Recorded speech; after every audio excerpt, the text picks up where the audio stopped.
Welcome po sa Overseas Pinoy Cooking. Ang ating video recipe for today ay ang Ilocano Batso.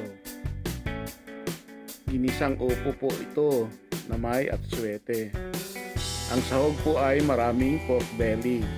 Masarap kasi pag maraming taba ng pork.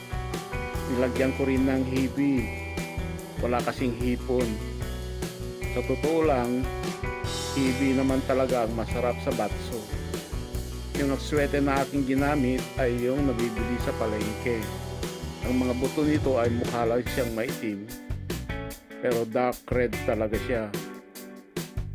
Kailangan sabay sa gulay ang paglagay ng atsuete para ma-retain yung nutty flavor at aroma ng atsuete sa batso. Yung upo ay dapat half cook lang.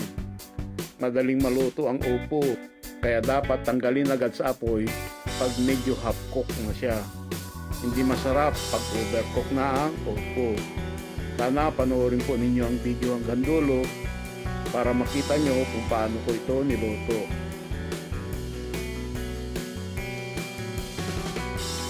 Pero bago tayo magluto, paki-subscribe po, paki-like and share na rin po ang ating mga videos. Salamat!